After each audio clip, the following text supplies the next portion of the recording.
नमस्कार। एक नई सुबह की शुरुआत के साथ हम हाजिर हैं नए तेवर और नए कलेवर को लेकर नया सवेरा के इस बेहद खास अंक में।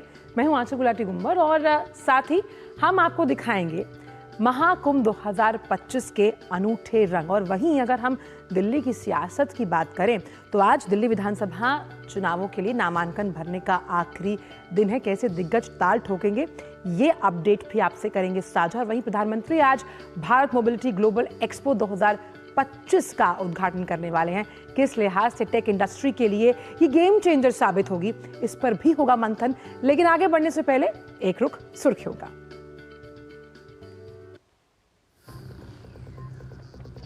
प्रधानमंत्री नरेंद्र मोदी आज भारत मोबिलिटी ग्लोबल एक्सपो 2025 का करेंगे उद्घाटन। दिल्ली एनसीआर में 3 जगहों पर लगेगा एशिया का सबसे बड़ा ऑटो शो।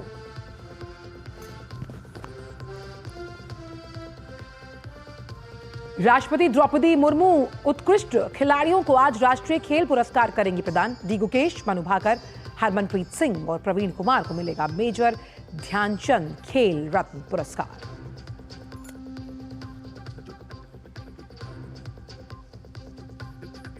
दिल्ली विधानसभा चुनाव के लिए नामांकन का आज अंतिम दिन। अब तक 70 सीट के लिए 555 उम्मीदवारों ने भरे पर्चे। 5 फरवरी को होगा मतदान।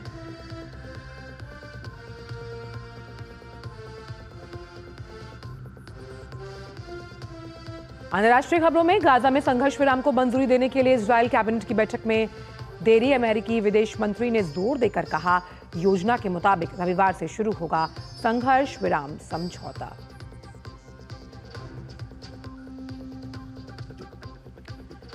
और उत्तर भारत में ठंड का सितम जारी। दिल्ली में भयंकर कोहरे का येलो अलर्ट। आईजीआई एयरपोर्ट पर विजिबिलिटी 0।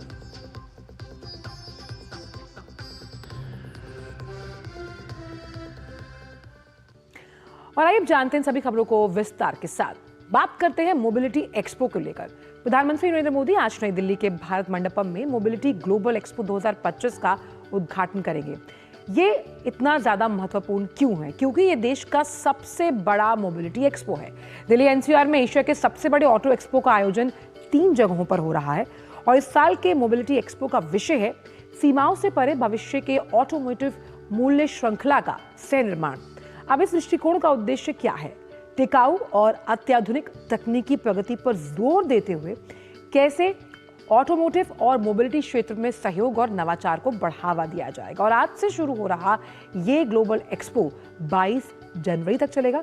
आइए जानते हैं और कुछ इस रिपोर्ट के जरिए। स्वागत है भारत मोबिलिटी ग्लोबल एक्सपो 2025 में। भारत का प्रमुख ग्लोबल मोबिलिटी शो जो दुनिया के अग्रणी ऑटोमोबाइल और मोबिलिटी के क्षेत्र के खिलाड़ियों को एक मंच पर लाता है।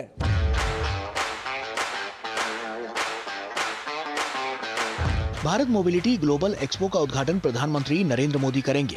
ये आयोजन मोबिलिटी उद्योग के लिए क्रांतिकारी कदम है जो पूरे वैल्यू चेन को एक साथ लाकर भविष्य के मोबिलिटी समाधानों का सह निर्माण करेगा। This year we are seeing even better participation where we have more than 800 members coming in who are participating and displaying their products, and the footfall is expected to be even higher this year. And the good part about the show is like we get the entire audience of the industry, right from the top decision makers, from CEOs to purchase heads to right to the bottom level of probably aftermarket mechanics. So we get the entire spectrum of the automotive industry at the show. Bharat mobility global expo 2025 का theme है beyond boundaries, को creating future automotive value chain है जो सहयोग, नवाचार और स्थिरता पर जोर देता है ताकि अत्याधुनिक प्रगति को आगे बढ़ाया जा सके। 2 लाख वर्ग मीटर से अधिक के क्षेत्र में फैला ये आयोजन दिल्ली के 3 प्रतिष्ठित स्थलों भारत मंडपम, द्वारिका के यशोभूमि और ग्रेटर नोएडा के इंडिया एक्सपो सेंटर और मार्ट में आयोजित होगा। 9 से अधिक शो और 5 लाख लोगों के साथ ये एक्सपो मोबिलिटी समाधानों की पूरी श्रृंखला को प्रदर्शित करेगा। अंतर्राष्ट्रीय भागीदारी भी इस बार सबसे अधिक है। इसमें 5100 वैश्विक खिलाड़ी मोबिलिटी के भविष्य को आकार देने के लिए एकजुट हो रहे हैं जो विचारों को साझा करने और नए इनोवेशन को प्रेरित करने का मंच प्रदान करेंगे। Bharat mobility global expo 2025 mobility के भविष्य को आकार दे रहा है। इस आयोजन में प्रमुख ऑटोमोबाइल्स निर्माता अपने नए कॉन्सेप्ट और प्रोडक्शन रेडी वाहनों का अनावरण और लॉन्च करेंगे। भारत मोबिलिटी ग्लोबल एक्सपो, जहां एक ग्लोबलिटी का भविष्य शुरू होता है। कैमरा पर्सन गौरव गिरी के साथ मैं तापस भट्टाचार्य, दूरदर्शन समाचार, दिल्ली। अच्छा, जहाँ से तापस अभी अपना पीस टू कर रहे थे, वहाँ पीछे बहुत ही इम्पोर्टेंट दो शब्द लिखे थे, मोबिलिटी री इमेजिन, यानी कि जो आपकी इमेजिनेशन को दोबारा सोचने पर मजबूर कर दे। तो आप समझ सकते हैं कि ऑटो इंडस्ट्री के क्षेत्र के लिए, जहां हम ऑटो एंसिलरीज की बात करते हैं, जिसका रिपलिंग इफेक्ट कहीं ना कहीं मोबिलिटी से पड़ता हुआ नजर आएगा। ऑटो एंसिलरीज यानी कि टायर्स और इससे जुड़े हुए तमाम पार्ट्स होते हैं, उनकी इंडस्ट्री। खैर, ज़्यादा जानकारी के लिए हमारे पास हमारे संवाददाता तापस भट्टाचार्य जुड़ गए। तापस, जब हम ऑटो क्षेत्र की बात करते हैं, पहले आपको गुड मॉर्निंग। तो हम जब ऑटो क्षेत्र की बात करते हैं, री इमेजिन्ड, रीविजिटिंग और साथ ही साथ री एक्साइटिंग, क्योंकि इलेक्ट्रिकल व्हीकल्स का सेगमेंट मोबिलिटी एक्सपो 2025 के लिए गेम चेंजर होने वाला है। बिल्कुल, इसमें कोई दो राय नहीं है कि अगर देश को आगे बढ़ना है तो ये जो मोबिलिटी है, भारत मोबिलिटी एक्सपो है, से अपना दूसरा इसका संस्करण है, ये बहुत अहम भूमिका निभाने वाला है। प्रधानमंत्री नरेंद्र मोदी खुद आ रहे हैं, तो आप समझ सकते हैं इसकी कितनी ज्यादा वैल्यू बढ़ जाती है। एक अहम चीज है मैं जो बताना चाहूंगा इसमें, सबसे पहले तो ईवी, हाइब्रिड कार्स, और दूसरी चीज है कि कुछ अलग तरीके से हमने 2-3 चीजें नोट की है, वो हम आपको बताना चाहेंगे, स्टोरी भी भेजेंगे वहां से। लेकिन एक है कि एयर टैक्सी का एक नया कॉन्सेप्ट हमने देखा है वहां पे। हम लोग देखते हैं कि हम दिल्ली के एक कोने से दूसरे कोने पहुंचते तो कम से कम 1.5 से 2 घंटा लगता है। अब ये एयर टैक्सी का कॉन्सेप्ट आ रहा है, जिसकी वजह से बहुत आसानी होगी लोगों को एक जगह से दूसरी जगह पहुंचने में। और सबसे बड़ी बात है कि ये रिन्यूएबल एनर्जी के ऊपर बेस्ड होने की कोशिश की जा रही है। पूरा का पूरा जो मोबिलिटी है सेक्टर, ये कोशिश कर रहा है कि रिन्यूएबल सोर्सेस ऑफ एनर्जी पे पहुंचे, end to end renewable sources, end to end green hydrogen, इस चीज पे बहुत ज्यादा जोर दिया जा रहा है। और इंटरनेशनल इस बार जो एक्सपेक्टेड है, हम लोग एक्सपेक्ट कर रहे हैं इंटरनेशनल जो लोग आ रहे हैं जो यहाँ पे शिरकत करने के लिए, वो भी 5,000 से ज्यादा एक्सपेक्टेड है। तो एक ट्रूली इंटरनेशनल इवेंट दिल्ली में होने वाला है, और ये नींव रखेगा किस तरीके से भारत मोबिलिटी, किस तरीके से भारत आगे बढ़ता है 2047 के जो लक्ष्य है उसको पूरा करने में। तापस, आपने बहुत ही इंटरेस्टिंग बोला एयर टैक्सी। मुझे जो परिवहन मंत्री नितिन गडकरी का वो बयान याद आ रहा है कि भाई आपको पिज़्ज़ा ऑर्डर करना है दिल्ली से, गुड़गांव तक जाएगा एयर टैक्सी में, आप समझिए कि जाम से निजात मिलती हुई। खैर, ये भी टेक्नोलॉजी की एक अलग ही लेवल है। लेकिन एक चीज़ और समझना चाहेंगे कि तमाम जो गाड़ियाँ, अगर हम गाड़ियों के युग को याद करें आज से 2 दशक पहले, तो उनमें लगने वाले पार्ट्स बाहर से आयात किए जाते थे, जिसकी वजह से कॉस्ट बढ़ती थी। लेकिन अब R&D काफ़ी आसान हुई है। इससे कितना आप मानते हैं कि कॉस्ट एफिशिएंट होगा ऑटो सेक्टर? देखिए, पूरा बदलाव हुआ है। अगले पिछले अगर मैं 10 साल की बात करूं, 1 दशक की बात करूं, उसमें नई नई कारियां आ रही है। मेक इन इंडिया पे बहुत ज्यादा जोर है। आपके स्क्रीन पे आप देख पा रहे हैं कि बाइक्स है, ट्रक्स है, ये एक तरह से भारत में ही बन रही है। इसका जो टेक्नोलॉजी है वो भारत में विकसित की जा रही है, क्योंकि भारत के रोड्स अलग हैं, यहाँ पे वियर एंड टेयर ज्यादा होता है। जो टायर्स हैं, टायर्स को भी इस तरीके से आपको याद होगा, एक जमाना था जब हम लोग ऑलमोस्ट 80 to 90% कंपोनेंट एक गाड़ी का बाहर से आयात करते थे। अब उतना ही ज्यादा भारत में बनाया जाता है, मेक इन इंडिया बनाया जाता है। और सिर्फ मेक इन इंडिया नहीं, मेक फॉर द वर्ल्ड हो रहा है। तो एक पूरा सोच में परिवर्तन आया है, थॉट प्रोसेस में परिवर्तन आया, और ये दिखाता है, दर्शाता है कि भारत आगे बढ़ रहा है। और ये आप ऐसा नहीं, हम विदेश जाते हैं तो हमें state of the art cars दिखती हैं। अब वही कार्स, वही टेक्नोलॉजी आधे दामों में देश के लोगों के लिए भी आ रही है। तो देश बदल रहा है, जैसे हमने कहा, नई टेक्नोलॉजीज आ रही है, hydrogen, hybrid cars, EV cars, batteries के अलग अलग मॉडल्स, ये सब आ रहे हैं। और इन सब के पीछे प्रधानमंत्री नरेंद्र मोदी का वो विजन है जो उन्होंने 10 साल पहले दिया था कि पूरी की पूरी जो चेन है, सप्लाई चेन, उसको चेंज करना बहुत जरूरी है अगर भारत को एक तरह से रिन्यूएबल एनर्जी पे पुश करना है। तो बहुत अहम आपने कहा। और साथ ही क्योंकि जब हम पूरे ऑटो क्षेत्र की बात कर रहे हैं तो इसके जो सब्सिडरी अलाइड सेक्टर्स हैं, यानी हम टायर की बात करते हैं, हम बात करते हैं तमाम एक्सेसरीज की, है ना, ये एक बहुत प्रॉमिसिंग सेक्टर है। और इससे जब हम जॉब क्रिएशन की बात करते हैं और साथ ही साथ नए इनोवेशंस को आगे ले जाने की बात करते हैं, तो ये हैंड इन हैंड है, यानी कि विन विन सिचुएशन, एक लेवल प्लेइंग फील्ड तमाम सभी ऑटो सेक्टर के प्लेयर्स के लिए। शानदार, आपने बहुत अच्छे तरीके से उसको समझाया आंचल की किस तरीके से ये जो चीजें हैं। पहले हम बात करते थे, और ये एक चीज बहुत जानना जरूरी है कि ऑटोमोबाइल सेक्टर जो है वो देश के उन सेक्टरों में से एक है जो लोगों को जॉब प्रोवाइड करते हैं। तो जॉब प्रोवाइड करना इस सेक्टर का बहुत बड़ा एक हिस्सा है। ऑब्वियसली हम बात कर रहे हैं टायर्स की, हम बात कर रहे हैं इंजन की, नए नए तरीके के इंजन आ रहे हैं। भारत 6 इंजन जो एक मापदंड वो तैयार किया गया है, BS6, जिसको लेके आगे चला जा रहा है। और ये बहुत स्ट्रिंजेंट, ऐसा नहीं है कि जैसे थर्ड वर्ल्ड कंट्रीज में होता था कि आप पुरानी टेक्नोलॉजी लेके आइए। आप अफ्रीकन कंट्रीज देख लीजिए या फिर आप कुछ और कंट्रीज देख लीजिए जहाँ पे जो टेक्नोलॉजी डेवलप कंट्रीज में डिस्कार्डेड हो चुकी है, जो निकाल दी गई है, उसको लेके जाते हैं, उसको बेचा जाता है। यहाँ पे ऐसा नहीं है। यहाँ पे जो लेटेस्ट टेक्नोलॉजीज है उसको लेके आया जा रहा है, इंटरनेशनल कोलैबोरेशन किया जा रहा है। बड़ी बड़ी जो हमारी कंपनीज है, आप टाटा की बात कर लीजिए, मारुति की बात कर लीजिए, आप हुंडई की बात कर लीजिए, ये सारी कंपनीज जो है वो लेटेस्ट टेक्नोलॉजी लेके आ रही है और कोशिश की जा रही है कि देश में ये जो टेक्नोलॉजीज है इसको, ये कॉन्सेप्ट कार्स में पहले लेके आए। ये हम इस एक्सपो में हम देखेंगे कॉन्सेप्ट कार्स, कॉन्सेप्ट बाइक्स, किस तरीके से अलग सोच लेके आ रहे हैं, बैटरीज में क्या अलग चीजें हैं, वो पूरी चीज, वो पूरा state of the line technology लेके आ रहा है और उसी को इसके बाद आगे लेके जो कमर्शियल प्रोडक्शन में लेके आएंगे। बिल्कुल, रोमांच के लिहाज से आज का दिन अहम, और खास तौर पे कार के प्रति जो लोगों की दीवानगी है और खास तौर पे जो टेक इनोवेटेड हैं उनके लिए आज का ये दिन और ये एक्सपो बहुत महत्वपूर्ण होने वाला है। बहुत बहुत शुक्रिया तापस। होने के लिए तैयार हो जाए आंचल। बिल्कुल, और सबसे अहम है, अभी मैं सुबह जब आ भी रही थी तो अभी से ही भारत मंडपम में जो एग्जिबिटर्स हैं, जो इनोवेटर्स हैं, उनका आना शुरू हो गया। तो आप ये मान सकते हैं कि इसका जो आगे आने वाले सालों में जो असर है वो भी हम देख पाएंगे। बहुत बहुत शुक्रिया आपसे। तो लगातार आगे इस पूरे मुद्दे पर चर्चा हम करते ही रहेंगे जब प्रधानमंत्री इसका उद्घाटन करेंगे। बहुत बहुत शुक्रिया। बढ़ते आगे और बात करते हैं राष्ट्रपति द्रौपदी मुर्मू की, जो कि आज वर्ष 2024 के राष्ट्रीय खेल पुरस्कार प्रदान करने वाली हैं। राष्ट्रपति भवन में आयोजित एक समारोह में विश्व शतरंज champion D Gukesh, Paris Olympic में 2 पदक जीतने वाली मनु भाकर, भारतीय हॉकी टीम के कप्तान हरमनप्रीत सिंह और पेरिस पैरालंपिक में स्वर्ण पदक विजेता प्रवीण कुमार को मेजर ध्यानचंद खेल रत्न पुरस्कार से सम्मानित किया जाएगा। ये पुरस्कार पिछले 4 वर्ष की अवधि में खेल के क्षेत्र में शानदार और उत्कृष्ट प्रदर्शन करने वाले खिलाड़ियों को दिया जाता है। इसके अलावा 32 खिलाड़ियों को अर्जुन पुरस्कार दिए जाएंगे, जबकि 2 लोगों को लाइफ टाइम अचीवमेंट के लिए अर्जुन पुरस्कार से नवाजा जाएगा।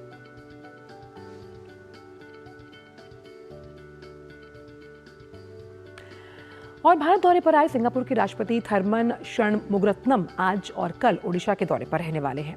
भुवनेश्वर में राष्ट्रपति थरमन ओडिशा के मुख्यमंत्री मोहन चरण मांझी से मुलाकात करेंगे। साथ ही ओडिशा की आर्थिक रणनीतियों और अवसरों के बारे में भी जानकारी लेंगे। ओडिशा के मुख्यमंत्री मांझी राष्ट्रपति थरमन को एक आधिकारिक रात्रि भोज की मेजबानी भी देने वाले हैं। वहीं राष्ट्रपति थरमन वर्ल्ड स्किल सेंटर का दौरा करेंगे, जिसे सिंगापुर के institute of technical education services ने एशियाई विकास बैंक के वित्त पोषण के साथ स्थापित किया और भारत बायोटेक द्वारा संचालित एक वैक्सीन निर्माण संयंत्र का भी दौरा होना है। वो ओडिशा की सांस्कृतिक विरासत को दर्शाने वाले कुछ स्थानों का भी दौरा करेंगे।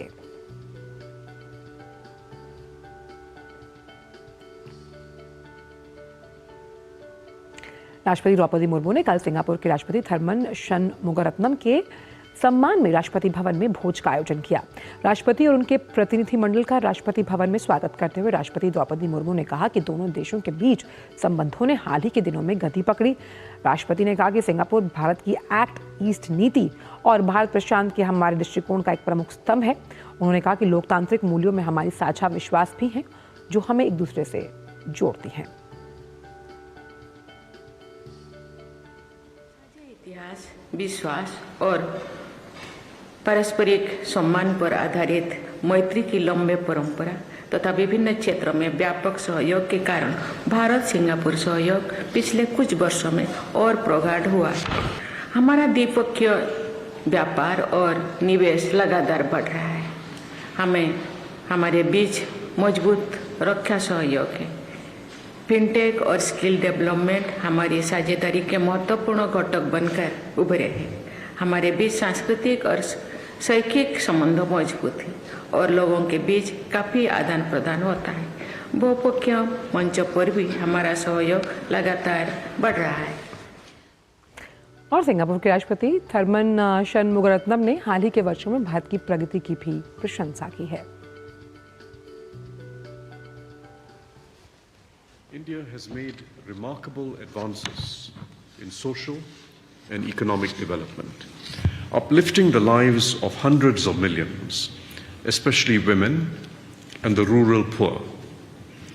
The introduction of basic social amenities on a massive scale over the last decade, from electrifying villages to providing clean piped water and cooking gas, to building household toilets, to establishing primary health care and rural childcare centers, has changed lives on a scale extraordinary, both by historical standards in India and by any global standard. और अब बात करते हैं दिल्ली में 5 फरवरी को विधानसभा चुनाव के लिए जो मतदान होना है उससे जुड़ी हुई। जैसे जैसे चुनाव की तारीख नजदीक आ रही है, चुनावी सरगर्मियां बढ़ती जा रही हैं। दिल्ली विधानसभा चुनाव के लिए आज नामांकन का आखिरी दिन है और ऐसे में नामांकन प्रक्रिया में और तेजी आने की संभावना है। आज आम आदमी पार्टी, बीजेपी और कांग्रेस के कई दिग्गज उम्मीदवार अपना नामांकन दाखिल करने वाले हैं। भारतीय जनता पार्टी और सहयोगी दलों को मिलाकर कुल 16 उम्मीदवार अपना नामांकन दर्ज करवाएंगे। आम आदमी पार्टी और कांग्रेस के बचे उम्मीदवार भी आज नामांकन करवाने वाले हैं। बीते दिन भी कांग्रेस से संदीप दीक्षित, आप से मनीष सिसोदिया, बीजेपी से कपिल मिश्रा, हरीश खुराना समेत 320 उम्मीदवारों ने अपना नामांकन भरा। अब तक 70 सीटों के लिए 555 उम्मीदवारों ने कुल 841 नामांकन दाखिल किए। सबसे अधिक 16 नामांकन मटियाला विधानसभा क्षेत्र से आए हैं। दरअसल नामांकन प्रक्रिया इस महीने 10 तारीख को शुरू हुई थी। उम्मीदवार सोमवार तक अपना नामांकन वापस ले सकते हैं और दिल्ली विधानसभा चुनाव के लिए मतदान अगले महीने की 5 तारीख को होगा। मतगणना 8 फरवरी को है। उम्मीदवारों की बात करें तो सभी पार्टियों ने ज़्यादातर सीटों पर अपने उम्मीदवारों की घोषणा कर दी। गुरुवार को बीजेपी ने एक और लिस्ट जारी की जिसमें 9 उम्मीदवारों का नाम था। बीजेपी ने ग्रेटर कैलाश सीट से आप सरकार के विधायक और दिल्ली सरकार में मंत्री सौरभ भारद्वाज के सामने शिखा राय को उतारा और दिल्ली कैंट से भुवन तंवर को टिकट दिया। इसके साथ ही बीजेपी ने अपनी सभी उम्मीदवारों का ऐलान कर दिया। पार्टी की तरफ से 68 सीटों पर उम्मीदवार उतारे गए। वहीं बची हुई 2 सीटें बुराड़ी और देवली को अपने सहयोगियों के लिए छोड़ा गया। इनमें बुराड़ी पर जेडीयू का उम्मीदवार है और देवली से एलजेपी रामविलास का उम्मीदवार चुनाव लड़ रहा है। तो दिल्ली के दंगल के लिए आज नामांकन भरने का आखिरी दिन। कई दिग्गज आज नामांकन भरेंगे और सोमवार तक ही नामांकन अगर आप नहीं कंटेस्ट करना चाहते तो वापस भी लिए जा सकते हैं।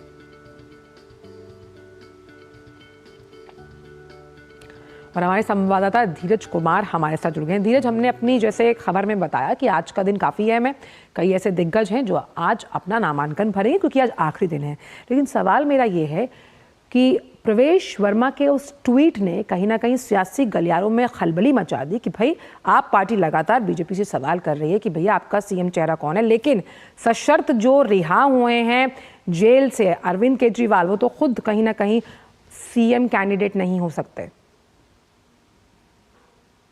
बिल्कुल आपने सही कहा। आज नामांकन की आखिरी तारीख है और जैसा कि आपने खबरों में बताया कि जो आखिरी दिन जो शेष जो बचे हुए उम्मीदवार हैं वो आज नामांकन दाखिल करने के लिए चुनावी समर में पहुंचेंगे और अपने जो संबंधित जो एसडीएम के कार्यालय के पास वो पहुंचेंगे और जिसमें कि जो कुल मिलाकर जो 16 जो प्रत्याशी हैं वो भारतीय जनता पार्टी और उनके सहयोगी दलों के हैं जो आज नामांकन के लिए आएंगे। और जहां तक आपने नामांकन के बाद चेहरों की बात की है, भारतीय जनता पार्टी ने जरूर इसे एक चुनावी मुद्दा बनाया है और एक तरीके से आम आदमी पार्टी को एक ट्वीट के जरिए प्रवेश वर्मा ने घेरने की कोशिश की है कि आखिर आप भी बताएं कि आपका जो सीएम का उम्मीदवार कौन है। और इस संबंध में कई सवाल भारतीय जनता पार्टी की तरफ से आम आदमी पार्टी से पूछे गए हैं कि एक जो सजा याफ्ता जो मुख्यमंत्री है जो कि कुछ शर्तों के साथ जिसको सुप्रीम कोर्ट ने राहत दी है और जिसमें यह भी कहा गया है कि ये मुख्यमंत्री रहते हुए किसी फाइल पे साइन नहीं कर सकते हैं, या किसी तरीके के फैसले में ही इनकी भागीदारी नहीं होगी, उसमें वो हिस्सा नहीं ले सकते हैं।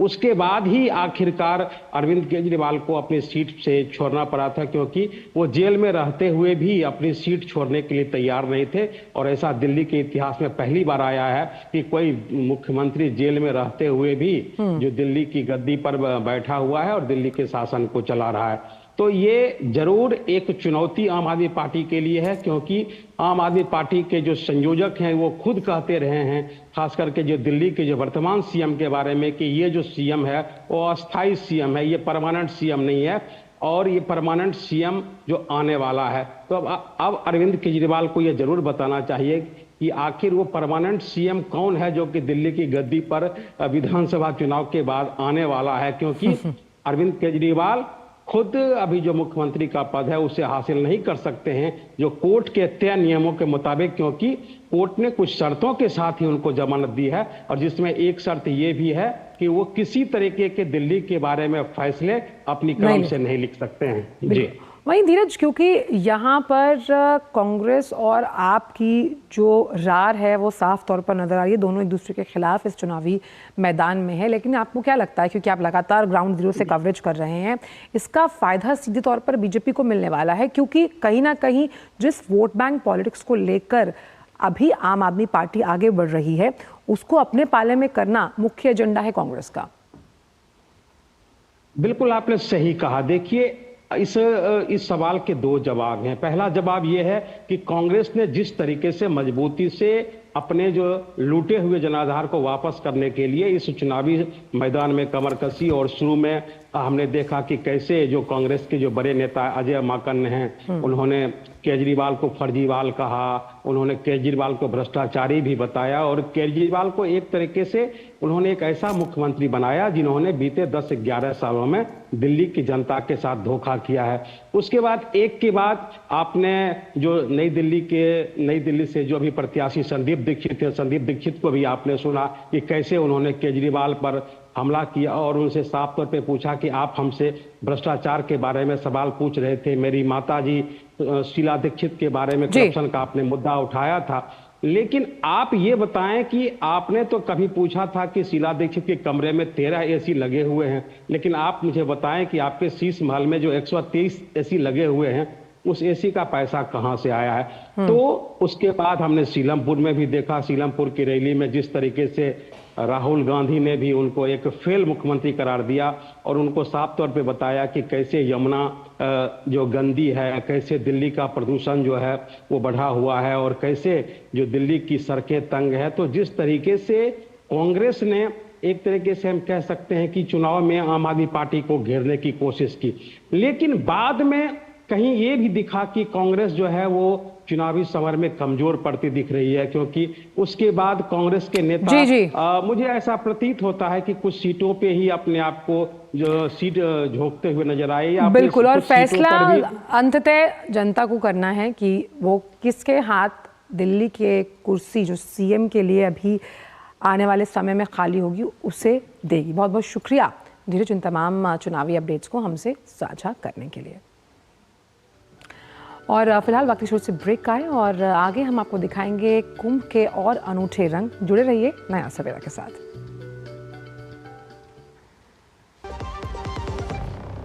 जब धरती चीर कर निकलता है लोहे का पत्थर और मिलता है मोंगिया के जोश से, फिर तपता है, पिघलता है और बनता है फौलाद। अब होता है सरिया सारी खूबियों के साथ। मोंगिया स्टील, मजबूत देश का मजबूत सरिया।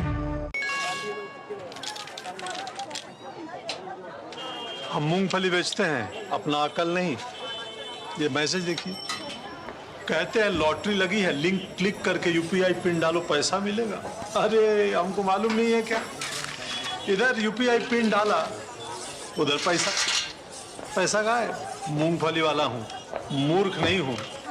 याद रहे, यूपीआई कहता है अगर कोई लालच दे तो कहो मैं मूर्ख नहीं हूं।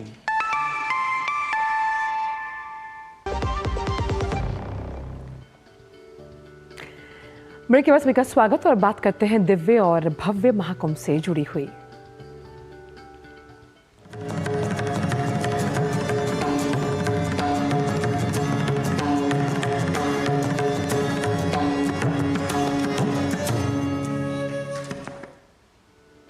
तो प्रयागराज में आज दुनिया के सबसे बड़े धार्मिक समागम महाकुंभ का 5वां दिन है। त्रिवेणी संगम में देश विदेश के श्रद्धालु पवित्र डुबकी लगा रहे हैं। अब तक महाकुंभ में 7 करोड़ से ज्यादा श्रद्धालुओं ने हिस्सा लिया। हर दिन लाखों श्रद्धालु आस्था की उमंग के लिए वहां पहुंच रहे हैं। उम्मीद है कि दूसरे अमृत स्नान मौनी अमावस्या पर 10 करोड़ से ज्यादा श्रद्धालु प्रयागराज पहुंचेंगे। इसे देखते हुए उत्तर प्रदेश के मुख्य सचिव और डीजीपी ने महाकुंभ की तैयारियों का स्थलीय निरीक्षण और समीक्षा की। मुख्य सचिव ने मौनी अमावस्या पर्व के साथ ही प्रधानमंत्री की विजिट और कैबिनेट बैठक को लेकर समय पर तैयारियों को फाइन ट्यून करने के निर्देश दिए। रेलवे स्टेशन की जानकारी देने के लिए अधिक sciences, digital screens, running status दिखाने के लिए कहा गया। ये सुनिश्चित किया गया कि किसी भी स्थिति में ट्रेनों के प्लेटफॉर्म चेंज ना हो। स्टेशन से संगम की दूरी के भी साइनेज लगाए जाएं। वहीं मेला क्षेत्र में टेलीकॉम का इंफ्रास्ट्रक्चर मजबूत करने की कवायद की जा रही है। इसके साथ ही अयोध्या के लिए नियमित बसों का संचालन, संगम के पास पर्याप्त संख्या में यूरिनल्स का इंतजाम करने का भी निर्देश दिया गया। पुलिस को चेकिंग और पेट्रोलिंग नियमित जारी रखने और सामान्य दिनों में भी ढिलाई न बरतने का निर्देश है। इसके अलावा 12 किलोमीटर लंबे घाटों में प्रत्येक इंच रिवर बैरिकेडिंग को भी सुनिश्चित किया जा रहा है।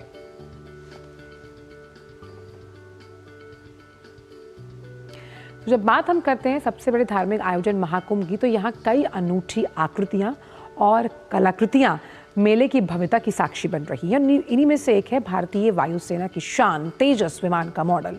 ये श्रद्धालुओं के लिए आकर्षण का केंद्र बना हुआ है। इसकी ऊंचाई 85 फीट है, चौड़ाई 50 फीट। महाकुंभ में हिस्सा लेने के लिए आए तीर्थयात्री लड़ाकू विमान तेजस का मॉडल देखकर उत्साहित नजर आ रहे हैं। बहुत अच्छा बना हुआ है। रामानंदाचार्य जी का मठ शिविर है और बहुत ही सुंदर, बहुत ही प्यारा, और भारत का शायद पहला परमाणु जो है हवाई जहाज है, इसलिए मुझे बहुत ही अच्छा लगा। हम आए थे माघ मेला घूमने, तो यहाँ हमने आया तो हमने ये तेजस का एक पंडाल देखा और यहाँ खड़े होकर हमने फ़ोटो खिंचाया। ये हमें बहुत अच्छा लगा, बहुत ज़्यादा। इसकी जितनी तारीफ करें उतनी कम है। और वहीं गायक कैलाश खेर को प्रयागराज में महाकुंभ के आधिकारिक सांस्कृतिक क्षेत्र में भक्तों के लिए लाइव प्रस्तुति देने का अवसर मिला। इस पर उन्होंने खुशी जाहिर की। महाकुंभ में लाइव प्रस्तुति देने का मौका पाकर मशहूर गायक कैलाश खेर खुद को गौरवान्वित महसूस कर रहे हैं। अपनी प्रस्तुति से पहले उन्होंने एएनआई के साथ बैठकर इस त्योहार के महत्व और इसकी उत्पत्ति हिंदू पौराणिक कथाओं में कैसे निहित है, इस बारे में विस्तार से बताया। आइए आपको भी सुनवाते हैं। कैलासा के सुरों का आनंद लें और इस सुरों का भी स्नान करें।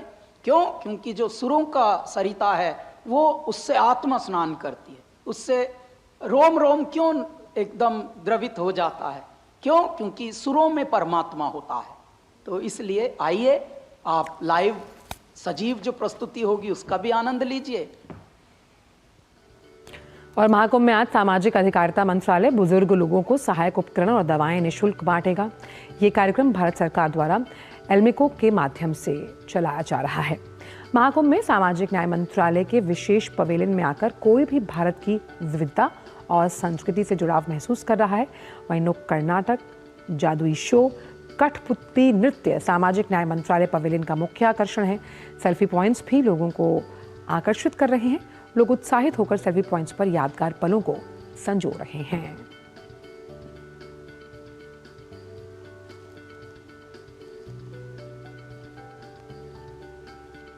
और महाकुंभ से हमारे साथ हमारे संवाददाता अजय मिश्र जुड़ गए हैं। अजय, सुप्रभात आपको।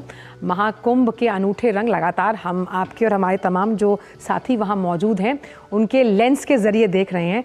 सवाल यही कि क्योंकि यहाँ पर हम संतों ऋषि मुनियों का जिक्र कर रहे हैं, तो अखाड़ों का जिक्र आना अपने आप में लाजमी है। ऐसे में जो अखाड़े, जो संप्रदाय हैं, उनका महात्म अगर हम आपके ज़रिए समझ पाएँ कितना अहम हो जाता है, क्योंकि हमने अपनी खबरों में भी बताया कि महाकुंभ जो धरती पर होता है ये मनुष्यों के लिए इसमें जाने का सौभाग्य, क्योंकि मनुष्य जीवन मिला है, इसीलिए बहुत अहम है। नाचल, बहुत धन्यवाद। मुझे मेरी खराब आवाज़ के लिए थोड़ा सा क्षमा कीजिएगा। शुरुआत करते हैं। आपने अखाड़ों की बात की, तो अखाड़े और कुंभ एक दूसरे के पूरक हैं। बिना अखाड़ों के कुंभ नहीं है, बिना कुंभ के अखाड़े बाहर नहीं निकलते हैं। हमेशा अपनी धुनी में रहते हैं, अपने अंदर अपनी साधना में हमेशा रत रहते हैं। ये पहला मौका होता है जब आम जनता को ऐसे साधकों से मिलने का, रूबरू होने का, उनके दर्शन करने का मौका होता है। इसलिए कहते हैं कि अखाड़े और महाकुंभ या कुंभ या अर्ध कुंभ एक दूसरे के पूरक हैं। अब सवाल होता है कि इसकी परंपरा कैसे शुरू हुई। आदि शंकराचार्य जी ने 530 ईसा पूर्व 530 ईस्वी में जब आदि शंकराचार्य आए तो उन्होंने 16 साल तक सारे भाष्य करने के बाद उन्हें पुनः 16 साल की आयु प्राप्त हुई, तो उन्होंने 10 नामी संन्यास परंपरा का प्रारंभ किया और 4 अलग अलग दिशाओं में 4 मठ को स्थापित किया और वहां पे 10 तरह के सन्यासियों को दीक्षित किया। और उनका कार्य था कि सागर नामा जो सन्यासी होंगे, उदाहरण के तौर पर वो सागर की रक्षा करेंगे, अरण्य नामा सन्यासी अरण्य की रक्षा करेंगे, गिरि नामा सन्यासी गिरि की रक्षा करेंगे। और इन्हीं 10 नामी जो सन्यासियों की परंपरा है उनके अखाड़े बने उन रक्षा के लिए। 13 अखाड़े हैं और मैं आपको दिखाऊंगा वो दृश्य जहां पर चारों शंकराचार्य के चौराहे पर चारों शंकराचार्य और 13 अखाड़े, जिसमें अग्नि अखाड़ा बहुत ही महत्वपूर्ण है। शंभू अखाड़े की तस्वीरें आप देख रहे होंगे, वो कुतूहल का विषय बना हुआ है। लेकिन मैं इस वक्त जो तस्वीरें आपको दिखाना चाहता हूं वो है यज्ञ की, क्योंकि प्रयाग का मतलब ही होता है आंचल प्रकृष्ट यज्ञ, यानी विशेष यज्ञ। सामान्य तौर पर तो हम यज्ञ को ही नहीं समझ पाते, तो प्रयाग यानी प्रकृष्ट यज्ञ की महिमा को हम कैसे समझ पाएंगे। यहाँ पे आप देख रहे हैं ये यज्ञ की अग्नि निरंतर प्रज्वलित रहती है। जो भी यहाँ पर आना चाहते हैं श्रद्धालु अपने हवन को अपने भगवान को समर्पित कर सकते हैं, अपनी आस्था। और मेरे पीछे आप देख रहे हैं अयोध्या के राघव पधार चुके हैं। प्रतिष्ठा द्वादशी में आपको याद होगा कि 3 दिनों तक उनके गर्भगृह में राग सेवा की गई थी और आचार्य दिलीप इस समय राग सेवा कर रहे हैं। पायो जी मैंने राम रतन धन पायो। और केवल देश के कोने कोने से लोग आ रहे हैं। मेरे साथ इस वक्त एक बहुत ही लर्नड प्रोफेशनल है, हालांकि वो है मेडिकल फील्ड से, लेकिन इस वक्त साधना कर रहे हैं। भैया आपका नाम बताइए। सर मेरा नाम डॉक्टर महेंद्र शर्मा है। आप कहाँ से हैं डॉक्टर साहब? मैं मध्य प्रदेश इंदौर का निवासी हूँ। और किस चीज में आपकी मास्टरी है या डॉक्टरी में? सर मैं फॉरेंसिक मेडिसिन का। तो फॉरेंसिक मेडिसिन से साधना का सफर कैसे शुरू हो गया? सर मैं परमार्थ निकेतन गुरुकुल में पूर्व में अध्ययनरत रह चुका हूँ, यहाँ का ऋषि कुमार रह चुका हूँ और स्वामी जी के आशीर्वाद से आज वर्तमान मुकाम तक हूँ। तो ये सदैव के लिए मेरा ये था कि जब भी महाकुंभ का अवसर आएगा, जब भी यहाँ परमार्थ निकेतन से हमको संदेश प्राप्त होगा तो मैं यहाँ पे सेवा के लिए उपस्थित होऊंगा। मैंने देखा आप दिन भर हवन में लगे रहते हैं, जो भी आते हैं भक्तों के दर्शन करते हैं, हवन कराते हैं और उसी में यही साधना है आपकी? यही साधना है। और मेरा मानना है कि यहाँ आने वाले किसी भी व्यक्ति को अगर थोड़े से भी उनके साथ आध्यात्मिक में अपने अनुभव या उनकी आध्यात्मिक चेतना के साथ एक एकाकार हो सको तो यही मेरी सच्ची। तो आंचल, जैसा कि आपने देखा कि ये जीवात्मा और परमात्मा की मिलन की भूमि है, संतों और भक्तों की मिलन की भूमि है और आचार्यवर जैसे लोग इसी परंपरा को आगे बढ़ा रहे हैं। बिल्कुल, साधना से संकल्प, फिर संकल्प से सिद्धि। और क्योंकि जगह जगह जो हमारे कैमरे लगातार कैप्चर कर रहे हैं वो है सत्संग, और कहा जाता है साधु संग सत्संग देता सुख, ना होता जीवन का कोई भी दुख। ऐसे में साधु संतों की शरण में सत्संग का जो एक अवसर इस महाकुंभ के मंच के माध्यम से मिल रहा है, उसका आभा मंडल कितना सकारात्मक आप महसूस कर पा रहे हैं अजय वहां पर? आंचल जी, प्रयाग 2 तरह के होते हैं। एक स्थावर प्रयाग है जिसमें आपको मूर्त रूप में अक्षर दिखाई देते हैं, त्रिवेणी संगम दिखाई देता है, घाट दिखाई देते हैं जिसको सौंदर्यीकरण इनका किया गया है, लेटे वाले हनुमान जी दिखाई देते हैं, आगे जाएंगे वासुकीनाथ जी दिखाई देंगे, नया बना हुआ दशाश्वमेध घाट दिखाई देगा, इधर आएंगे तो शेषनाग दिखाई देंगे, सोमेश्वर महादेव दिखाई देंगे। जो दिखने वाले प्रयाग हैं वो तो स्थावर प्रयाग हैं। लेकिन जब कुंभ होता है तो यहाँ पर जंगम तीर्थ भी के दर्शन देने के लिए आते हैं और वो जंगम तीर्थ है तो भगवान हमारे संत महात्मा वो चलते फिरते तीर्थ हैं, क्योंकि वो अपने वचनामृतों से हमारे हृदय को प्रवृत्त करते हैं। और कथामृत में, क्योंकि अमृत मंथन से जुड़ा हुआ ये पूरा कार्यक्रम है और इसमें सात्विकता की जो बात कही आपने, क्योंकि जब मकर संक्रांति के बाद में सात्विक गुणों का उदय होने लगता है, तो मैं आपको कुछ तस्वीरें दिखाता हूं कि यहाँ पर सुबह की शुरुआत होती है योगा से। सभी लोग अपने तन और मन को स्वस्थ रखने के लिए यहाँ पर योगा के साथ अपने दिन की शुरुआत करते हैं। और ऐसे कई तरह की साधनाएं हैं। कोई योग का रास्ता अपनाता है, कोई भक्ति का रास्ता अपनाता है, कोई शरणागति का रास्ता अपनाता है, कोई केवल हवन का रास्ता अपनाता है, कोई नाम जप कर रहा है। सबकी साधना अपनी है, अपनी अपनी है। और जैसा कि बार बार कहा जाता है महापुरुषों के द्वारा कि देव पूजन आपका अपने अपने तरीके से हो सकता है, लेकिन देश पूजन केवल एक ही तरीके से सभी को करना चाहिए। देव पूजन की स्वतंत्रता है आपको, लेकिन राष्ट्र पूजन और जिसको कहते हैं कि राष्ट्र पूजन और देशभक्ति जो उसकी भावना है वो एक ही जैसी होनी चाहिए। तो हम लोग जब जनगण मन गाते हैं तो एक लाइन आती है, आंचल विंध्य हिमाचल यमुना गंगा जलधि तरंगा। तो विंध्य मेरे ठीक दाएं है, हिमाचल मेरे बाएं है, जहां आप जानती हैं, आप चंडीगढ़ के ऊपर पूरा हिमाचल दिखाई देता है, और गंगा यमुना तो मेरे सामने ही तरंग ले रही हैं। लेकिन आपको आना पड़ेगा, मेरे शब्दों से चीजें आप तक पहुंच सकती है, मैं आपको केवल आकर्षित करने का प्रयास कर सकता हूं, स्वयं आपको चलकर गए आना होगा। अगर प्रयाग की इस आप खाली अजय, आपकी वाणी से हम आकर्षित नहीं हो रहे, कहीं ना कहीं अंदर ये जो विचार है वो जरूर हिलोरे मार रहा है कि भाई आप इस कंक्रीट की दुनिया को छोड़कर जो वास्तविक सच है वहां जाए। आखिरी सवाल आपसे ये, यहाँ मुझे भागवत का एक बहुत छोटा सा प्रसंग याद आ रहा है, उम्मीद करते हैं कि दर्शक उसे सुनेंगे। वो ये है कि जब माँ भक्ति बड़ी परेशान थी कि उनके दोनों बच्चे ज्ञान और वैराग्य कहीं ना कहीं दम तोड़ रहे हैं, तो उन्होंने नारद मुनि से कहा कि कैसे इनका उपचार किया जाए, तो उन्होंने कथा अमृत की बात कही। और आप जहां मौजूद हैं, ये तो कथा की भूमि कही जाती है, जिस तरह से तप की भूमि है, ऋषियों की भूमि है। कितना अहम आप मानते हैं अपने आचरण के विकास के लिए, उस मन की शुद्धि के लिए जो हम पहुंचे हैं? बहुत ही उत्तम प्रश्न किया है आपने, और मैं प्रयास करूंगा इसको थोड़ा सा समझाने की। भारतवर्ष में भक्ति का उदय जो है वो दक्षिण में हुआ। आज भी आप देखते होंगे कि भक्ति बहुत प्रधान है वहां पर। मंदिरों को आप देखेंगे बहुत खूबसूरत है। जितने आचार्य हुए, माधवाचार्य हुए, रामानुजाचार्य हुए, शंकराचार्य हुए, सभी का प्रादुर्भाव दक्षिण में हुआ है। रामानंदाचार्य जी तो आपके इसी प्रयाग की धरती पे हैं, लेकिन तीन बड़े आचार्य और शंकराचार्य जिसको कि केंद्र बिंदु माना जाता है दिग्विजय का, जिनके प्रयाग और जिन्होंने सतनामी 10नामी परंपरा और संत परंपरा को सबसे ज्यादा मजबूत किया और हिंदू राष्ट्र, सनातन राष्ट्र के मूल्यों को अक्षुण्ण रखने का प्रयास किया। तो हम ये कह रहे हैं कि दक्षिण में रहती है भक्ति का उदय होता है, और उत्तर में राम कृष्ण भगवान शिव वो भगवान का अवतार होता है। तो हमारे भारत में दक्षिण से भक्ति चलती है उत्तर भगवान से मिलने के लिए, और जब नहीं चल पाती है तो भगवान राम उत्तर से दक्षिण की तरफ चल देते हैं भक्ति से मिलने के लिए। तो ये जो समागम है ये होता रहता है उत्तर दक्षिण का, और ये तो संगम है। और इस वक्त यहाँ पर और ये जो संगम है इसका एक जगह ही आ गया है। बिल्कुल, और इसी का एक आधार हमने देखा था काशी तमिल संगमम, क्योंकि ये काशी और अगर हम बात करें तमिलनाडु यानी कि रामेश्वरम, उसका मिलन था। बहुत बहुत शुक्रिया अजय। जब भी आपके साथ जुड़ते हैं तो आध्यात्म का ये श्रवण बहुत ही सुखद अनुभूति देता है। बहुत बहुत शुक्रिया इन तमाम अपडेट्स को हमसे साझा करने के लिए। तो महाकुंभ के अनूठे रंग लगातार डीडी न्यूज़ के मंच के माध्यम से हमारी कोशिश है कि हम दर्शकों को घर बैठे दिखाते रहें। अगली खबर का रुख करते हैं, जहां केंद्र सरकार ने केंद्रीय कर्मचारियों को बजट 2025 से पहले ही बड़ी खुशखबरी दी। प्रधानमंत्री नरेंद्र मोदी ने 8वें वेतन आयोग के गठन को मंजूरी दी, और इसे लेकर national federation of Indian railwaymen के पदाधिकारियों ने केंद्रीय मंत्री अश्विनी वैष्णव से मुलाकात कर प्रधानमंत्री का आभार जताया। देश भर के सरकारी कर्मचारी संगठनों ने भी प्रधानमंत्री का धन्यवाद दिया है।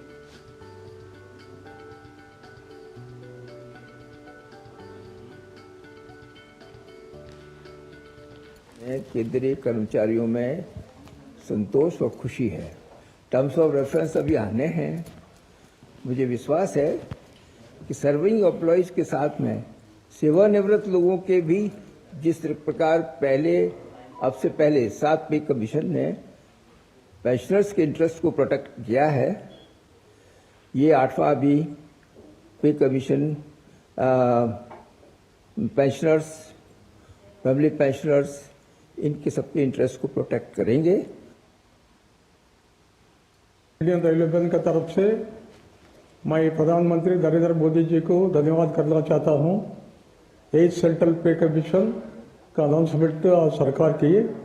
8 सेंट्रल पे कमीशन का रिपोर्ट जल्दी से लेके जनवरी 26 से ये नया वेज स्ट्रक्चर अलाउंसेस पे इम्प्रूवमेंट अमल करने से कर्मचारियों में थोड़ा सेटिस्फैक्शन हो सकती है। गवर्नमेंट के कर्मचारियों के लिए खुशी का माहौल है कि जो हमारी डिमांड 24 अगस्त को हम प्रधानमंत्री जी से मिले थे, उनसे मीटिंग हुई थी, वहाँ भी हमने मेमोरेंडम दिया था। उसके बाद भी बराबर जो हम कॉरस्पॉन्डेंस कर रहे हैं, उन्होंने हमारी बात को सुन के तमाम केंद्रीय कर्मचारियों के लिए ये 8वें पे कमीशन का जो गठन किया बहुत अच्छा किया। और इससे एम्प्लॉइज़ को सेटिस्फेक्शन होएगी। ये जो खुशी हम लोग बहुत पहले से मांग कर रहे थे और नए साल के तोहफा मानिए बहुत अच्छा है, इसलिए हम सभी रेल कर्मचारी इसके लिए सरकार को बहुत बहुत बधाई देते हैं।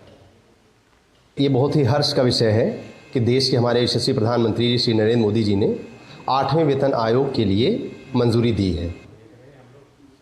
प्रधानमंत्री जी का बहुत बहुत धन्यवाद देता हूँ एक मिशन दिलाने के लिए। और केंद्र सरकार ने केंद्रीय कर्मचारियों को बजट 2025 से पहले ही ये बड़ी खुशखबरी दी। प्रधानमंत्री ने 8वें वेतन आयोग के गठन को मंजूरी दी है। भारतीय मजदूर संघ ने भी प्रधानमंत्री का धन्यवाद किया। भारतीय मजदूर संघ ने कहा, लंबे अरसे से चली आ रही मांग 8वें वेतन आयोग के गठन से पूरी हुई है।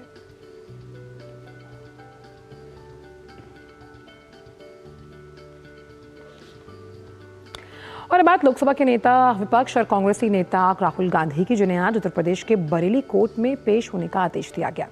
ये सुनवाई सांसद राहुल गांधी और ओवैसी के खिलाफ दायर याचिकाओं पर आधारित है। राहुल गांधी ने एक बयान में कहा था कि यदि इंडिया गठबंधन की सरकार बनती है तो आर्थिक सर्वेक्षण करवाएंगे, जबकि ओवैसी ने फिलिस्तीन के समर्थन में नारे लगाए थे।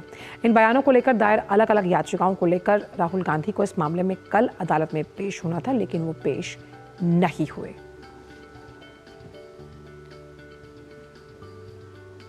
सूचना और प्रसारण सचिव संजय जाजू ने महाराष्ट्र के छत्रपति संभाजी नगर में अजंता एलोरा अंतर्राष्ट्रीय फिल्म महोत्सव का दौरा किया। भारत की सांस्कृतिक परंपरा की प्रशंसा करते हुए उन्होंने कहा कि हमारे देश की कला, नृत्य, नाटक से बहुत पुराना नाता रहा है।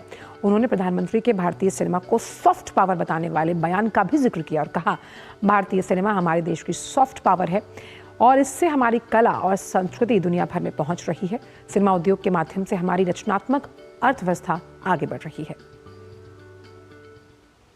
ये बहुत ज़रूरी है कि हमारे देश में सिनेमा का कल्चर आगे बढ़ता रहे। हमारे देश का एक बहुत पुराना नाता है art, dance, drama, emotions, Natyashastra के ज़माने से। हमारे ऑनरेबल प्राइम मिनिस्टर भी लास्ट 2 मंथ्स में उन्होंने कई दफ़े इस बात को बोला है कि हमारा सिनेमा हमारी सॉफ्ट पावर की एक बहुत इम्पॉर्टेंट ना केवल रिक्वायरमेंट है but at the same time एक व्हीकल है। और आज हमारी फिल्में दुनिया भर में जाती हैं, हमारे आर्टिस्ट, हमारे परफॉर्मर्स की दुनिया भर में आज पहुंच है। इस बात की मुझे बहुत खुशी है कि हमारा सिनेमा आज इस मुकाम पर है। और अब बात करते हैं मौसम से जुड़ी हुई। दिल्ली एनसीआर समेत उत्तर और पश्चिम भारत में ठंड जारी है। लोगों को ठंड के साथ कोहरे की दोहरी मार झेलनी पड़ रही है, जिसकी वजह से ठिठुरन बढ़ गई है। ठंड से बचने के लिए बेघर लोग रैन बसेरों का सहारा ले रहे हैं। और इसी बीच मौसम विभाग ने पश्चिमी उत्तर प्रदेश, पूर्वी राजस्थान, पंजाब, हरियाणा, चंडीगढ़ के अलग अलग स्थानों में आज कोहरे की संभावना के मद्देनजर ऑरेंज अलर्ट जारी किया। वहीं कोहरे से विजिबिलिटी प्रभावित हुई, सीधा असर यातायात परिचालन पर पड़ा। उत्तर रेलवे की कई ट्रेनें देरी से चल रही हैं। एयरपोर्ट पर जीरो विजिबिलिटी की वजह से कई फ्लाइट्स देरी से उड़ रही हैं। वहीं गाड़ी चलाने वालों को भी दिक्कतों का सामना करना पड़ रहा है। इसके अलावा नोएडा में डीएम के आदेश के बाद एक बार फिर प्री नर्सरी से 8वीं तक की कक्षाओं को ऑनलाइन कर दिया गया। इससे पहले समय में बदलाव के साथ गुरुवार को स्कूल ऑफलाइन किया गया था, लेकिन छोटे बच्चे के स्वास्थ्य को ध्यान में रखते हुए अगले आदेश तक फिर से स्कूलों को ऑनलाइन कर दिया गया है। और पहाड़ी इलाकों में कैसे जमकर बर्फबारी हो रही है, अब हम आपको वो दिखाएंगे। जम्मू कश्मीर के डोडा में बर्फबारी की वजह से पूरा इलाका, आप देख सकते हैं, बर्फ की चादर में ढक गया। ये जम्मू कश्मीर के अनंतनाग की तस्वीर है। वहाँ हम हिमाचल के कुल्लू की तस्वीर और लाहौल स्पीति, जो कि हिमाचल में ही है, ये चारों तस्वीरों के माध्यम से आप देख सकते हैं कि जमकर बर्फबारी हो रही है। पहाड़ों पर जारी बर्फबारी का दृश्य देखने में मनमोहक और सुंदर है, लेकिन इस बर्फबारी से मैदानी इलाकों में ठिठुरन और बढ़ जाती है।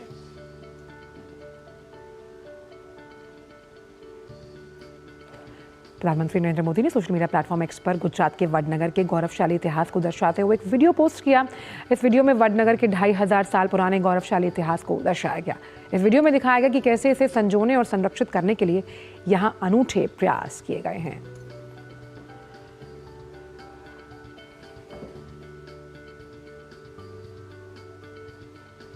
तो गुजरात के वडनगर और गौरवशाली इतिहास को दिखाता हुआ ये वीडियो।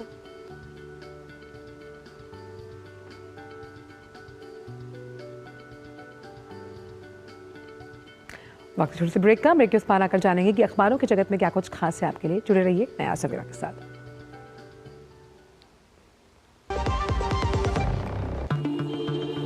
पर 50,000 एडवांस। पर इतना कैश तो हम नहीं ना। और आज बैंक भी बंद है। इलाज है डिजिटल पेमेंट का आसान सा डोज। लेकिन अरे घबराइए मत, सावधानी के साथ करेंगे तो कोई साइड इफेक्ट भी नहीं होगा। फोन लाइए मुझे, यहाँ फोन लगाइए।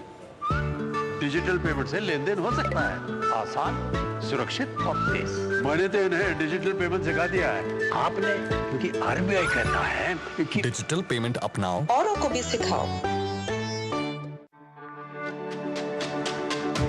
मेरी पसंद, मेरी पसंद, मेरी पसंद, मेरी पसंद, हमारी पसंद, हम सबकी पसंद। मजबूत देश का मजबूत सरिया हो गया स्टील। ब्रेक के बाद का स्वागत और अब बारी है अखबारों की सुर्खियों के हमारे खास सेगमेंट की।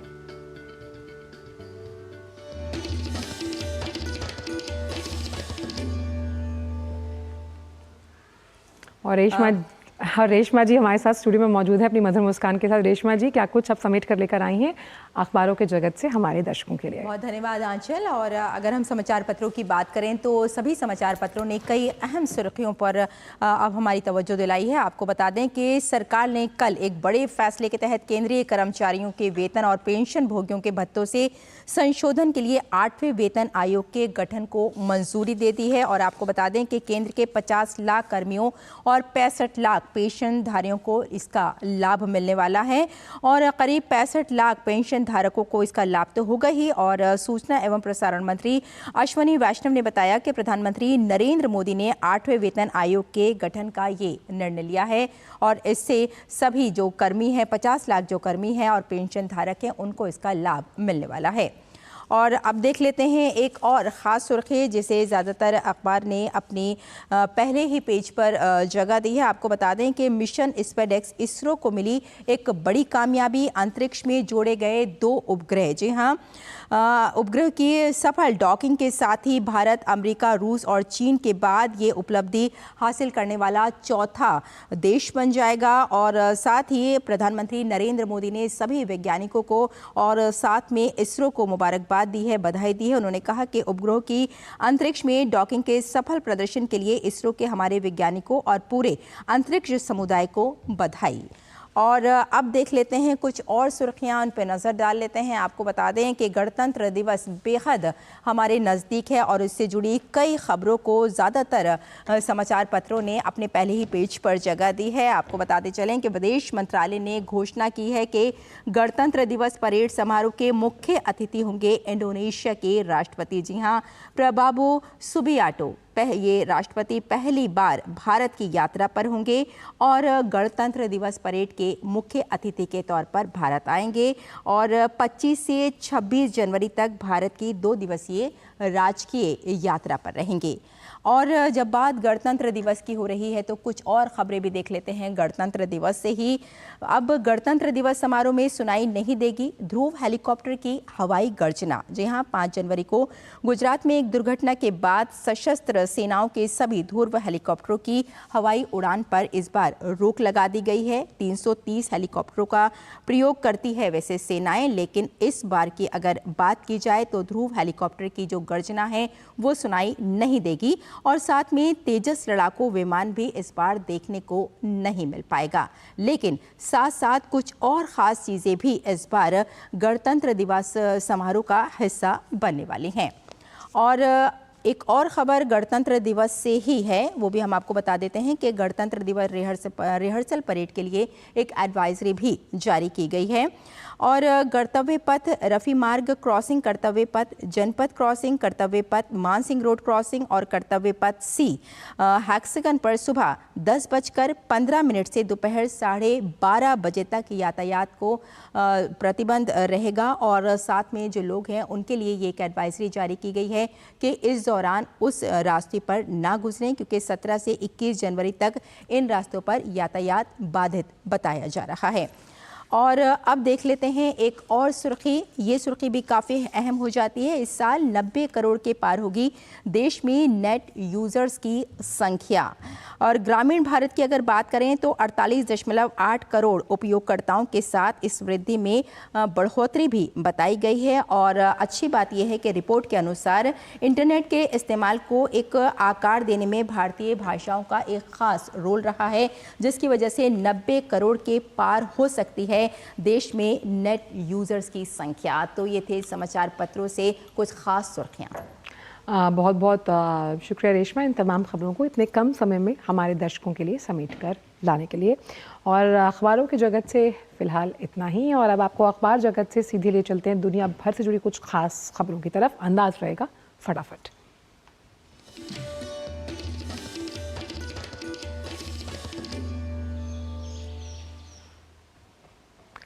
गाजा में संघर्ष विराम को मंजूरी देने के लिए इजराइल कैबिनेट की बैठक में देरी हो रही है। नेतन्याहू के कार्यालय ने हमास पर अंतिम समय में छूट पाने की कोशिश करते हुए समझौते के कुछ हिस्सों पर मुकरने का लगाया आरोप। अमेरिकी विदेश मंत्री एंटनी ब्लिंकन ने कहा कि गाजा पट्टी में संघर्ष विराम रविवार को योजनानुसार शुरू हो जाना चाहिए, भले ही वार्ताकारों को अंतिम समय में बचे हुए मुद्दों पर सहमति बनाने की जरूरत हो। फ्रांस के प्रधानमंत्री फ्रांकोइस बायरू के खिलाफ संसद में लाया गया पहला अविश्वास प्रस्ताव पास नहीं हो पाया। विपक्ष द्वारा लाया गया प्रस्ताव दक्षिणपंथियों का समर्थन हासिल करने में रहा विफल। खबरें कारोबार जगत से, अंदाज फटाफट।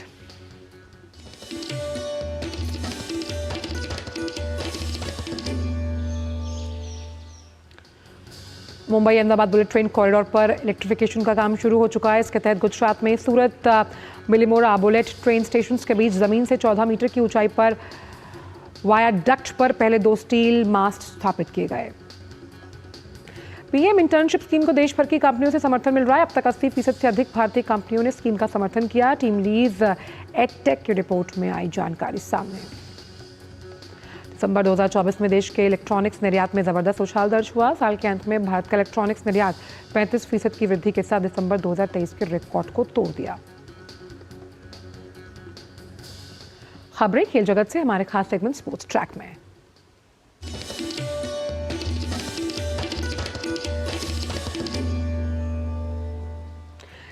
इंडिया ओपन बैडमिंटन टूर्नामेंट में 2 बार की ओलंपिक पदक विजेता पीवी सिंधु आज क्वार्टर फाइनल में पेरिस ओलंपिक की कांस्य पदक विजेता ग्रेगोरिया मारुसिस्का तुंजुंग से भिड़ेंगी। वहीं पुरुष एकल के क्वार्टर फाइनल में चीनी शटलर होंग यांग वेंग से भिड़ेंगे। वहीं सात्विक साईराज, रंकी रेड्डी और चिराग शेट्टी का क्वार्टर फाइनल मुकाबला आज। खो खो विश्व कप 2025 में भारतीय पुरुष टीम ने भूटान पर 71-32 से शानदार जीत दर्ज की। भारत अपने ग्रुप में शीर्ष पर रहा। खो खो विश्व कप 2025 में भारतीय महिला टीम का क्वार्टर फाइनल में मुकाबला बांग्लादेश से होना तय हुआ। खबरें ग्लैमर वर्ल्ड से।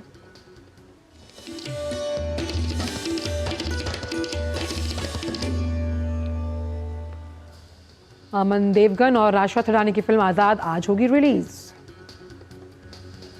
कंगना रणावत की मच अवेटेड फिल्म इमरजेंसी आज होनी है रिलीज। सीरीज द रोशंस आज नेटफ्लिक्स पर होने वाली है स्ट्रीम।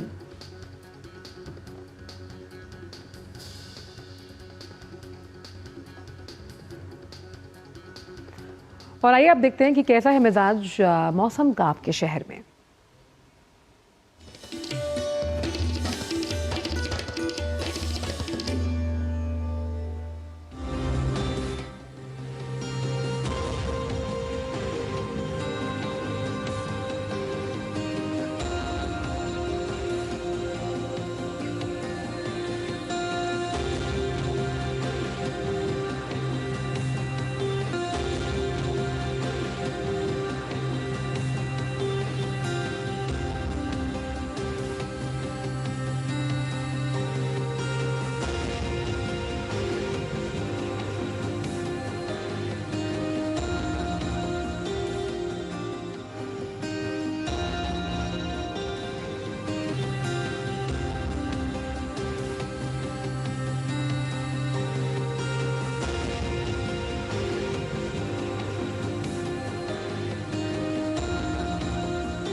तो नया सवेरा की आज के इस अंक में बस इतना ही, लेकिन जाने से पहले जैसे कि हमारी रवायत है, हम आपको छोड़े जा रहे हैं आदिवासी समुदायों की समृद्ध सांस्कृतिक विरासत और पारंपरिक परिधानों के फैशन शो के साथ। ये आदिवासी फैशन शो छत्तीसगढ़ के बलरामपुर जिले के तातापानी महोत्सव के दौरान हुआ।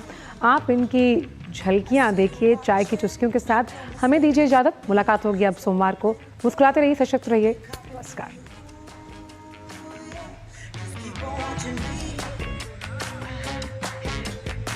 You see me walking to my own beat, like I'm owning all of Main Street. Shake, shake, shake, shake. Oh, watch me shake my thing. There's nobody in this world like me.